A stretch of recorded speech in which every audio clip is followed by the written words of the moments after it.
بسم اللہ الرحمن الرحیم۔ السلام علیکم ورحمۃ اللہ وبرکاتہ۔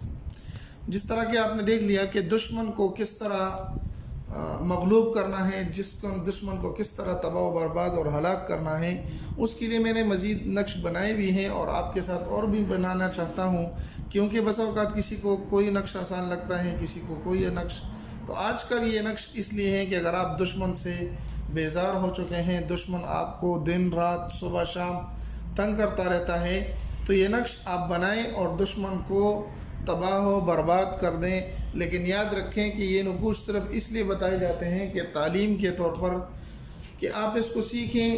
اگر کوئی ضرورت مند ہے تو اس کے لیے آپ بنائیں، اس کو آپ دے دیں، کیونکہ ہمارے نقوش جو بھی ہم بناتے ہیں عمومی طور پر ہم اس کی اجازت دیتے ہیں، لیکن یاد رکھیں کہ اگر کوئی غلط مقصد کے لیے اس کو استعمال کرتا ہے تو وہ اس کا اپنا ذاتی فعل ہوگا، اس کے اندر ہماری کوئی ذمہ داری شامل نہیں ہوگی۔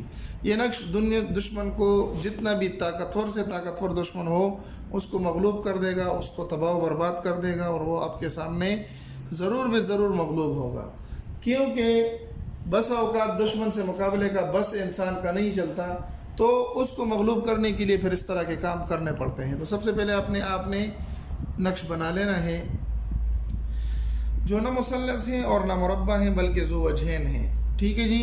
افقی اعتبار سے مثلث اور عمومی اعتبار سے مربع ہیں۔ بہرحال یہ تعویذات کی دنیا کی الگ باتیں ہیں، لیکن آپ نے صرف اور صرف اس طرح کا ایک نقش بنا لینا ہے جس طرح کہ یہاں پر بنایا گیا ہے۔ 786 لکھ دینا ہے، اور چاروں کونوں میں سب سے پہلے آپ نے خ میم عین سین کاف لکھ دینا ہے، یہاں پر بھی اور یہاں پر بھی۔ اس کے بعد باری آتی ہے حروف مقطعات کے لکھنے کی۔ تو آپ نے سب سے پہلے یہاں سے شروع کرنا ہے 12 7 6 1، پھر یہاں سے 5 9 2 اور 10 3 4 11 اور 8۔ اس ترتیب سے آپ نے نقوش میں حروف مقطعات اور اعداد لکھ لینے ہیں۔ یہ نقش آپ کا مکمل ہو جاتا ہے، لیکن اس کو آپ نے لکھنا کس چیز سے ہے؟ صاف ستھرے کاغذ پر لکھنا ہے۔ اس کے علاوہ آپ نے اس کو زعفران اور غیر کے گلاب پر لکھ لیں تو بہت اچھا ہے، اور اگر نہیں ہے تو آپ کالے پن سے یا کسی دوسرے رنگ کے پن سے آپ لکھ لیں تو تب بھی کام بن جائے گا۔ یہ نقشہ آپ بنا لیں۔ سب سے پہلے آپ نے یہ کام کر لینا ہے، یہ نقش آپ بنا لیں۔ بنانے کے بعد اس نقش کو آپ کسی ایسی جگہ پر لٹکا دیں جو سبز ہرا بھرا پتا ہو، اور اگر وہ نہ ہو تو بہتر تو یہ ہے کہ کسی کانٹے دار درخت کے اوپر آپ اس کو لٹکا دیں۔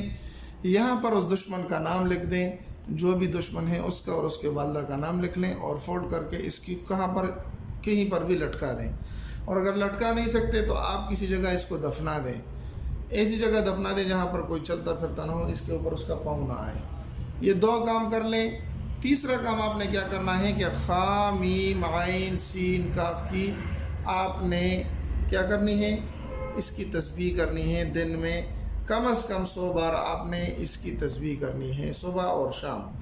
انشاءاللہ العزیز یہ نقش بنائیں، یہ وظیفہ کریں، آپ کا دشمن آپ کے سامنے خود حاضر ہوگا اور مغلوب ہوگا، اور اللہ آپ کو جو ہے نا بری کر دے گا، اس سے چھٹکارا دے دے گا۔ امید ہے کہ یہ مختصر سی ویڈیو جو بہت ہی پاورفل عمل ہے، یہ آپ کو پسند آئی ہوگی۔ اگر پسند آئی تو ضرور ہمارے چینل کو سبسکرائب کر کے لائک کر دیں، اور اپنے دوستوں کے ساتھ بھی ضرور اس کو شریک کریں۔ ملتے ہیں ایک نئی ویڈیو میں، زبردستی ویڈیو میں۔ السلام علیکم ورحمۃ اللہ وبرکاتہ۔